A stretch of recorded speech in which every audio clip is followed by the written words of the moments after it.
Halo guys, selamat datang di Masketir Channel. Di video kali ini, gua akan berkomentar tentang kebijakan pemerintah yang membebaskan narapidana di tengah-tengah wabah virus corona dengan alasan kemanusiaan. Sebenarnya gua nggak ada masalah dengan orang-orang yang peduli dengan kemanusiaan. Bahkan gua sangat mengapresiasi orang-orang yang peduli dengan kemanusiaan. Kita sepakat bahwa orang-orang yang peduli dengan kemanusiaan ini adalah orang-orang yang mulia. Tapi dalam kasus pembebasan napi di tengah-tengah virus corona, menurut gua ini bukan hal yang bijak. Menurut gua nggak masuk akal dan gua kurang setuju dengan alasan kemanusiaan yang satu ini. Gua sedikit kurang setuju aja. Kenapa? Karena yang pertama, narapidana menurut gua mereka sudah aman di penjara untuk kasus corona ini. Mereka sudah aman di sana.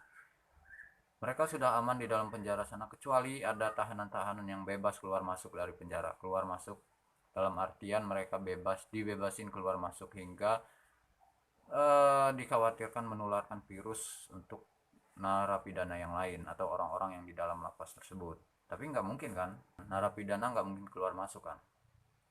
Untuk kasus korupsi juga sama. Untungnya nggak ada kebijakan pembebasan narapidana kasus korupsi yang kemarin mencuat yang disampaikan oleh Menteri Yasona Lawli. Yang tadinya keinginan beliau adalah membebaskan narapidana kasus korupsi yang umurnya di atas 60 tahun dengan alasan kemanusiaan tadi. Nggak masuk akal. Menurut gua, narapidana kasus korupsi dengan alasan apapun, mereka tidak boleh dibebaskan dengan alasan apapun sebelum masa tahanannya selesai. Oke?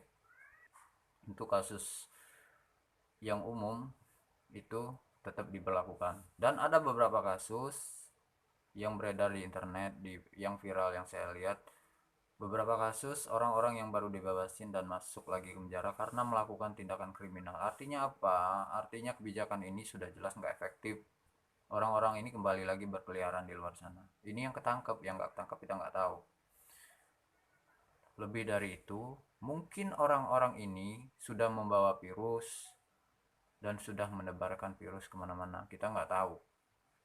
Tapi kalau gue jadi orang yang berwenang, gue akan berpikir ke sana. Kita nggak tahu kebijakan ini diambil dengan alasan apa, gua nggak ngerti. Kalau alasannya demi kemanusiaan, takut mereka tertular virus corona atau menularkan virus, ya udah mereka di penjara aja, biarin sampai kasus virus corona ini selesai di Indonesia. Oke, untuk bantuan bukannya mereka lebih gampang mendapat bantuan di dalam penjara, ya kan, daripada mereka di dalam rumah.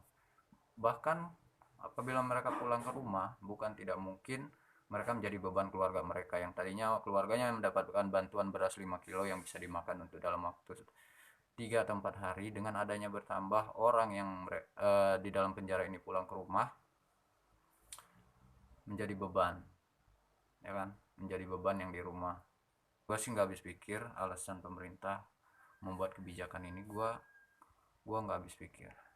Kemarin itu ada alasan bahwa bingung untuk mengatur kunjungan, mungkin jam besuk dari keluarga itu mungkin banyak, dan itu yang ditakutin mungkin orang-orang yang besuk itu membawa virus. Ya sudah, jangan adakan jam besuk selama virus corona. Sebenarnya sesimpel itu sih. Tapi gue nggak tahu ini akal-akalan dari pihak-pihak tertentu aja agar kemarin itu dalam kebijakan ini narapidana kasus korupsi mungkin bisa ikut merasakan menikmati kebijakan ini, dan akhirnya zong, presiden tidak menginginkan, tidak menyetujui bahwa narapidana kasus korupsi ikut dibebaskan. Mungkin sekarang kebijakan itu ya sudah kebijakan yang memang salah gitu kan, kita nggak tahu. Mungkin saat ini orang-orang yang menginginkan bahwa narapidana ini bebas sekarang ini menyesali kebijakan ini, karena narapidana kasus korupsinya nggak ikutan. Oke guys, itu aja video gua kali ini, komentar gua terhadap apa yang terjadi saat ini. Gue sebenarnya malas ngomentarin hal-hal kayak gini, tapi ini adalah keresahan gue di channel ini. Gue menumpahkan keresahan gue secara pribadi tentang apa yang sedang terjadi saat ini di Indonesia. Terima kasih sudah menonton, sampai jumpa lagi. Goodbye.